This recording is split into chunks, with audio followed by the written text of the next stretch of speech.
wanted to turn to our second presenter, who is Lara Bourdin. Lara is a PhD candidate also in Hispanic Studies, and she will be giving a talk entitled From Self-Translation to Digital Transcreation, Reflections on Movement Between Artistic Languages. So go ahead and turn the floor over to Lara. Okay, thank you so much, Cecily. I'm going to just set up my screen share. I will be right with you. All right. Okay, all right. So hello, everyone, and thank you so much again to Professor Rayner for the introduction. It's truly an honor to be with you today for this wonderful event and to be speaking in the company of my colleagues from the graduate program in Languages, Literatures, and Cultures here at McGill. So I'd like to start with a quick anecdote that's probably familiar to many of us here today, but that will eventually bring me into the heart of my discussion. So in 1984, nearly 35 years into his literary and artistic career, Augusto de Campos transferred one of his works to the computer for the first time. In collaboration with video production company Olhar Eletrônico and using computers provided by software company Intergraph, he supervised the digitization of his poem entitled Pulsar, which had initially been released as part of his 1975 collection of video poems and poema objetos titled Caixa Preta, or Black Box. With this shift, the static letters and symbols of the quote-unquote original came to life on the screen in flashes and shifts that mimicked the pulse evoked in the title. This was, of course, just the latest iteration in a series of migrations to new media. As we know, throughout his career, he experimented with media ranging from sculpture and holograms to public art and video animations. And here I'm showing you just two examples of so many, his Caixa Preta, which I just evoked, and his light sculpture version of his poem Rever. These forays are what have led critics and scholars to situate Augusto de Campos as a consummate shapeshifter between literary and artistic media, the pioneer of what are today called intermedia or inter-arts practices. In parallel, Augusto de Campos and his brother are often hailed for their pioneering contributions to literary translation in Brazil. From their beginnings in the late 1940s, the Campos brothers carried out a monumental program of translations of foreign literature from Stéphane Mallarmé to James Joyce and E.E. Cummings. In the words of critic Simone Homem de Melo, no one did more for literary translation in Brazil than the de Campos brothers. And yet, these two aspects of their project, at least it seemed to me, are not always seen as connected. Augusto de Campos himself is in fact very demure about the extent to which his work between media can be considered translation. In a 2014 interview with critic João Queiroz, he states, "The label intersemiotic translation doesn't really apply to me, seeing as I continue to anchor myself in the terrain of poetry, which is the one I believe I know best, all the while bringing in nonverbal languages that dialogue with the literary system and only rarely producing poems without words."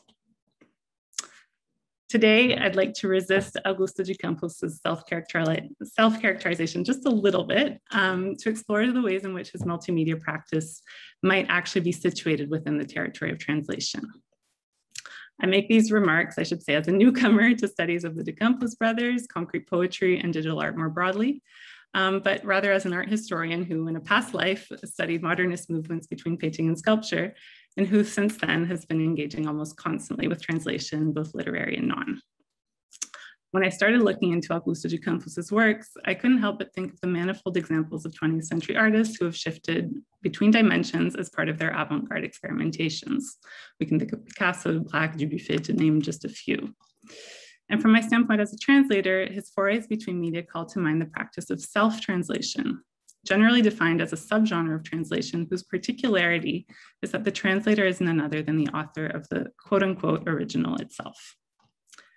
In this presentation, I'll be leveraging this notion of self-translation to better understand Augusto de Campos' work in the context of an expanded field of intermedia studies.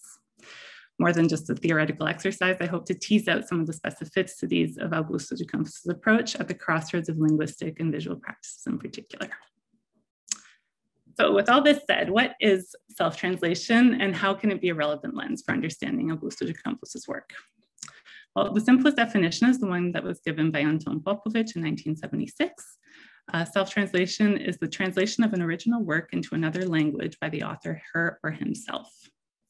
While it's generally considered a very minor subgenre of translation, it does in fact have a very long history, reaching back to Roman times through the Renaissance and becoming, according to Julio Cesar Santoyo, a characteristic feature of 20th and 21st century literary production. In the context of Canada, we can think of authors like Nancy Houston, whose 1996 Goldberg variations, or Variation Goldberg, are a hallmark of the genre. Self-translation has a number of other characteristics that are relevant to this discussion. While many self-translators come from bilingual or bicultural backgrounds, those who don't usually work from their native tongue to their acquired one. This would be the case, for instance, for writers hailing from minority communities and translating into quote-unquote dominant ones.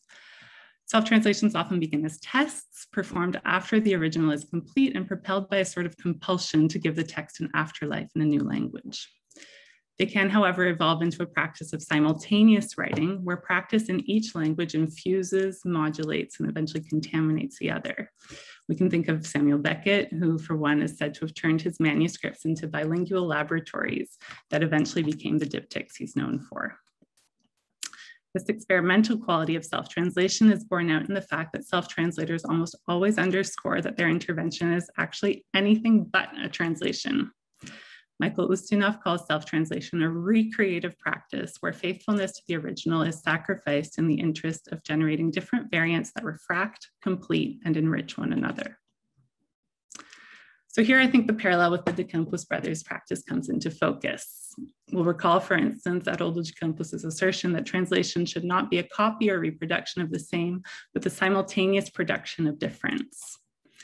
As literary translators, he and his brother purposefully sought out notoriously difficult texts, those that struck them precisely as untranslatable. They claimed that these texts compelled them to transcreate them, attempt to create a form that would mirror the content. However, as I noted earlier, what really interests me here is the way in which the notion of self-translation might help illuminate Augusto de Campos' translation of his own poetry into different media, from books to sculptures to mobiles to holograms and eventually to computers. So here I'm showing you the example of his poem Viva Vai and its various iterations, from page to 3D shapes and finally to the screen, but we could cite so many more like Lixo Luxo, Cidade, City, Cité, and many others.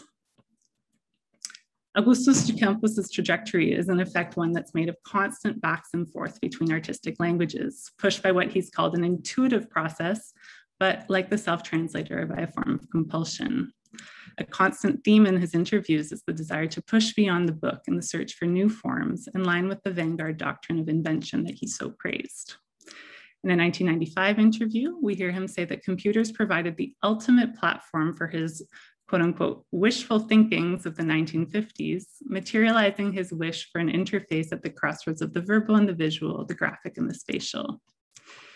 Quotes such as this one recall not only the experimentations of early 20th century's avant-garde painters that I evoked earlier, but also theorizations that have been made on analog to digital work more specifically, which emphasize the digital sphere's unique affordances in terms of synesthetic or multisensorial experience, as well as flexibility to manipulations and engagement from the reader and viewer. And finally, I think they recall the description I briefly made of the self-translator, searching in her other language or in other languages, solutions unavailable in the former.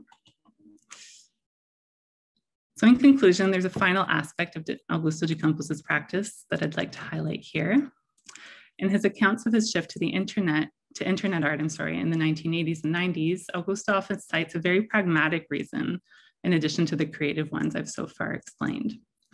In a recent interview with Simone Omengemelo, he states, "As for new communication technologies, which include the internet, I understand they're becoming more and more indispensable as resources at the disposal of the arts. The public for poetry books is very small. The internet has amplified it greatly."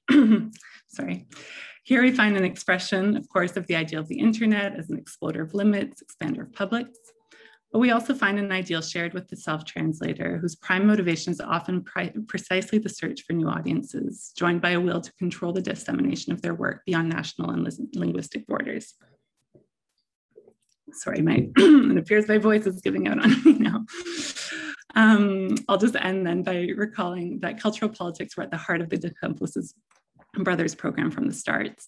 Inspired by Oswald de Andrade's theory of anthropophagia and by the modernist drive of the 1950s, they sought to make a mark on the international avant-garde beyond the borders of Brazil, all the while questioning the place that literatures from the so-called periphery occupy within the world literary system.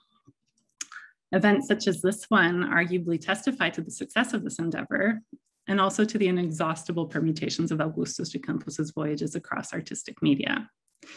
While I by no means want to suggest that self-translation can exhaust understanding of his creative contributions to the 20th and 21st centuries, I do hope it can provide a pathway towards understanding the intersections between the different facets of his practice, while also enriching our understanding of the possible interfaces between translation theory and intermedia studies, and the verbal, the visual, and the acoustic arts.